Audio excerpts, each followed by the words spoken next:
कसले के दुःख पाउँदैछ, के हुँदैछ, कसलाई के जरुरत छ त्यो हो। तपाईहरु चाहिँ सोफामा बस्ने होइन, भुइँमा बसेर जनताको सेवा गर्ने काम तपाईहरुको।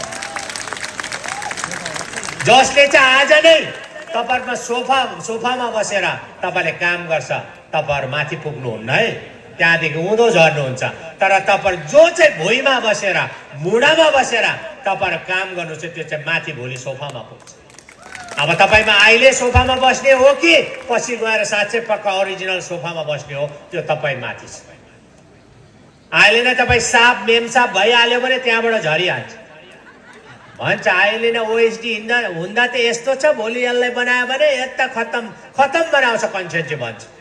त्यसले गर्दाखेरि तपाईहरुले एकदमै भनिन्छ नि, के अरे मेरो पापाले भन्नुहुन्थ्यो, सिम्पल लिभिङ हाई थिङ्किङ, स्यो भएर पस्नु, फाली भएर निस्किनु। सिम्पल लिभिङ, तपाईको जीवनशैली साधारण होस् तर तपाईको विचार महान होस्।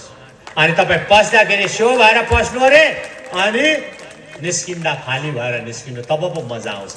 तर अहिले तपाईहरु ओएसडी भयो, हामी विभिन्न पदमा छौँ, अहिले नै ठुलो भयो भनेदेखि त तपाईलाई त जनताले पत्याउँदैन। अहिले नै त यस्तो छ, यसलाई छोइसक्नु छैन, पछि यसलाई विधायक मन्त्री भयो भने त यसले त खतम गर्छ, हामीलाई टेकेर हिँड्छ भन्छ। त्यसले गर्दा है, यही तपाईको एउटा मन्त्र म तपाईलाई दिन चाहन्छु, सिम्पल लिभिङ हाई थिङ्किङ। बस यसैले तपाईलाई माथि पुर्याउँछ। मलाई पापाले दिनुभएको चाहिँ शिक्षा हो अनि यो नारा हो, सिम्पल लिभिङ हाई थिङ्किङ। त्यसले गर्दा आज पनि मलाई कहिलेकाहीँ लाग्दैन कि म मुख्यमन्त्री हो भनेर, मलाई लाग्दैन, मलाई फिल हुँदैन। म आफैलाई भुल्छु, होइन म एउटा साधारण हो, म त एउटा जनताको म है तपाईको भनौँ जनताको म चिफ सर्भेन्ट हो भने जस्तो मलाई लाग्छ। पक्का पनि हो, म जनताको चिफ सर्भेन्ट हो। र यही कुरा तपाईहरुको समक्षमा राखेँ। र अब यो महिना सबै चाडबाड महिना हो, फेस्टिभलको महिना हो, अनि तपाईहरु सबैजनालाई लोसुङ, नामसुङ, क्रिसमस, तमु लोछार, सोनाम लोछार लगायत नयाँ साल 2026 को धेरै बधाई दिन चाहन्छु, शुभकामना दिन चाहन्छु। अनि यसपालि हामी हाम्रो पार्टीको फाउन्डेसन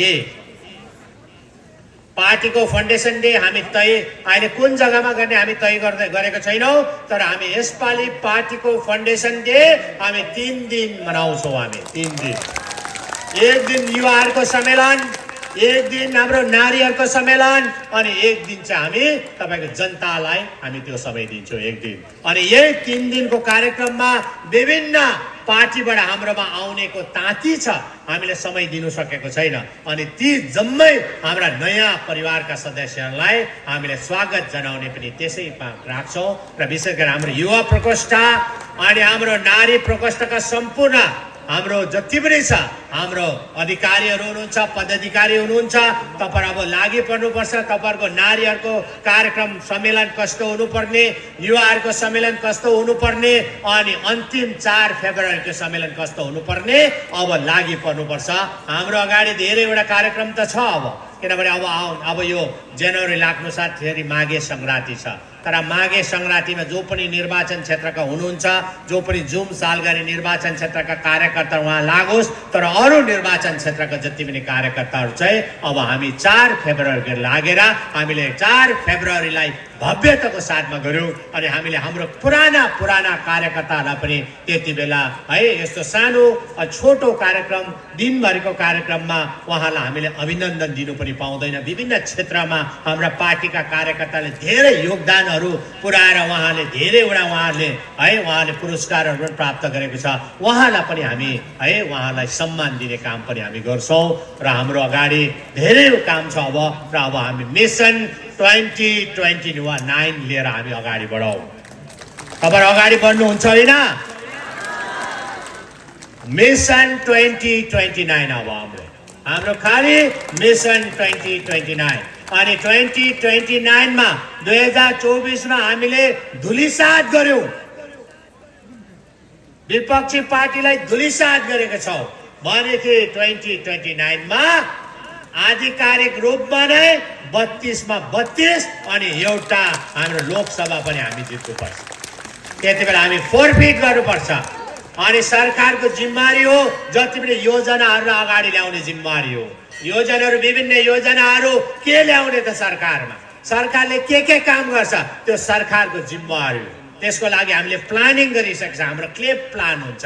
हामी 26 मा के गर्ने, 27 मा के गर्ने, 28 मा के गर्ने, त्यो प्लानिङ अनुसार चल्ने। तर तपाईहरुको काम चाहिँ पार्टीलाई गाउँ स्तरमा पुर्याउने तपाईहरुको जिम्मा हो। तपाईहरुको जिम्मा हो। कार्यकर्ता हरेक जग्गामा गएर मैले हरेक गाउँमा घुम्न मिल्दैन, तर पनि तपाईहरु हुनुहुन्छ प्रत्येक हाम्रो पार्टी कार्यकर्ता नै पीएस गोले भएर तपाईँ जानुपर्छ। तपाईहरु हरेक कार्यकर्ता नै सिक्किम क्रान्तिकारी मोर्चा पार्टी भएर पुग्नुपर्छ भन्ने म तपाईलाई आह्वान पनि गर्न चाहन्छु। अनि तपाईहरु सबैजनालाई एकपल्ट फेरि पनि धेरै धेरै धन्यवाद दिँदै